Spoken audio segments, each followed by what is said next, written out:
Telah ada rekaman yang dahulu nggak ada, orang catat mudah. Pada zaman kita begitu banyak kemudahan.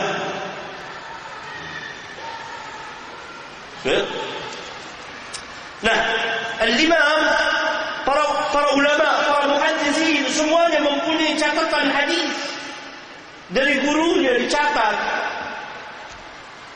dan mereka nanti meriwayatkan lagi. Begitulah seterusnya. Bukan mengandalkan hafalan. Dan ketika mereka menceritakan hadis, ada kitab di depannya yang catatan mereka persis seperti yang gurunya ceritakan. Kalau ada kesalahan, salah. Kayak sering terjadi kesalahan-kesalahan di dalam hadis. Sehingga Ali bin Madini mengatakan, Sayyidku telah mewasiatkan, memerintahkan kepadaku bahwa aku jangan menceritakan hadis kecuali dari kitab.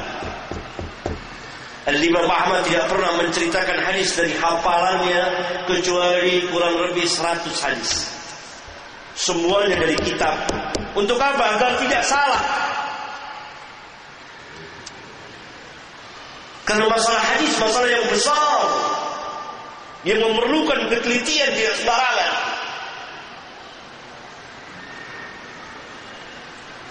Ya. Kemudian pertanyaan, kenapa kitab musnad tidak masuk ke dalam kutubus sittah?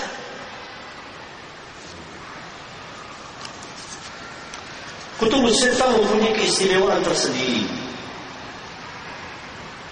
Kutubus sittah, kitab 6, Bukhari, Muslim, Abu Dawud, Tirmidzi, Nasai, Ibnu Majah, tersusun secara abwabul fiqhiyah, bab-bab fikih. Kitab musnad tidak tersusun secara bab,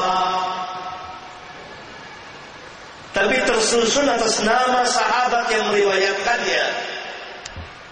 Seperti tadi saya katakan, karena itu tidak dimasukkan ke dalam kutubus sittah, tapi dia masuk ke dalam kitab masanid, kitab-kitab musnad, Musnad Ahmad, Musnad Bazzar, Musnad Al-Humaidi, Musnad Abu Dawud At-Tayalisi, dan lain-lain kitab musnad.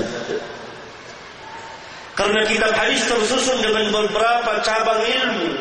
Ada dengan bab fikih, ada dengan musnad, ada dengan mu'jam, dan seterusnya, banyak sekali. Dengan demikian dapat kita pahami bahwa memang kitab musnad tidak masuk dan tidak bisa dimasukkan ke kutubus sittah karena dia bagian kitab musnad.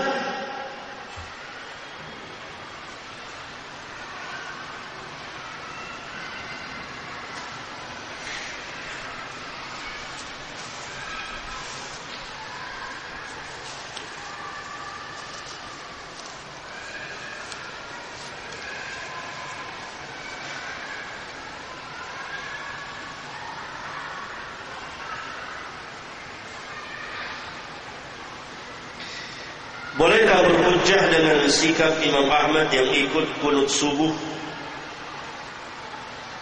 ketika makmum dengan Imam Syafi'i? Siapa yang meriwayatkannya ini? Ini perlu dicek sanadnya.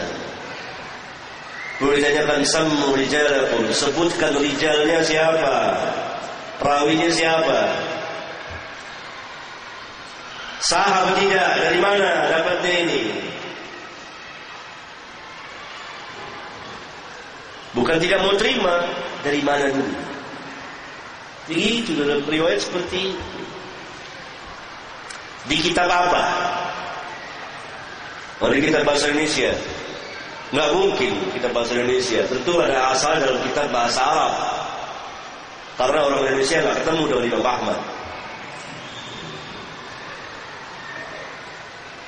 Tentu berasal dari kitab bahasa Arab. Kitabnya apa? Nanti dicek.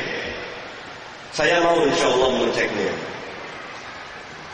Kalau kedapatan ada sanadnya apa tidak? Kalau nggak ada sanadnya, yang nggak bisa dijadikan pegangan.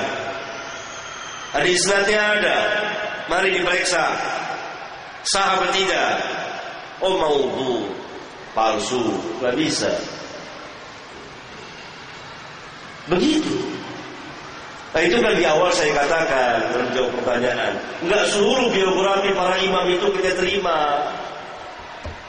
Harus diperiksa, karena riwayat yang datang dari cerita-cerita ada yang sah, ada yang tidak sah. Seperti riwayat hidup Imam Ahmad, ada yang sah, ada yang tidak sah, ada yang batil, ada yang munkar. Karena itu tadi saya tidak ceritakan.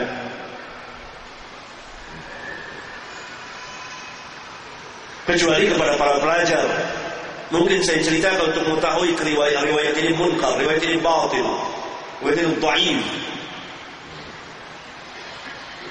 Ini sanadnya sebabnya demikian, cantum di kitab ini. Jadi harus diperiksa seperti ini. Saya juga pengen tahu ini. Selama ini saya nggak dapetin yang saya tahu ini. Selama ini belum ketemu. Jadi ini perkara besar sekali. Tolong yang bertanya di mana dia dapat. Siapa yang tanya antara di salat zuhur datang ke saya.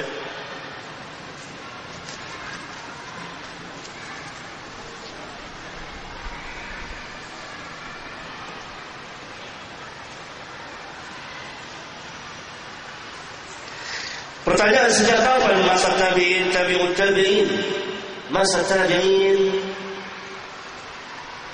hidup, yakni pada zaman setelah berakhirnya masa sahabat. Berakhirnya masa sahabat. Berakhirnya masa sahabat pada tahun 110 atau 111 Hijriah. Di mana tabi'in hidup bersama para sahabat. Sahabat wafat, maka yang hidup tabi'in yang kemudian bersama tabi'ut tabi'in yang meriwayatkan. Tabi'ut tabi'in tidak berjumpa dengan sahabat. Jadi masa sahabat kira-kira 1 abad. Dari tahun 11 Hijriah sejak wafatnya Rasulullah SAW sampai pada tahun 110 atau 111 Hijriah, 1 abad. Masa tabi'in berakhir pada tahun 170-an kurang lebih. Ya. Demikian juga masa tabi'ut tabi'in tahun 200-an atau kurang dari. Karena Imam Asy-Syafi'i masuk dalam tabaqah tingkatan tabi'ut tabi'in kecil. Bahkan sebagian ulama yang mengatakan tidak masuk ke tabi'ut tabi'in kecil, tapi saya kira pendapat ini lemah.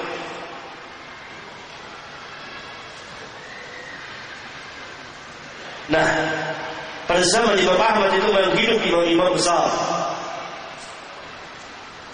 Kecuali Abu Hanifah tentunya telah wafat terlebih dahulu. Al-Imam Malik. Tapi Imam Ahmad tidak berjumpa dengan Imam Malik wafat pada tahun 79. Ini tahun 179 Hijriah. Pada masa khilafah Harun al-Rashid. Kemudian selain ulama juga hidup orang-orang besar, para penyair.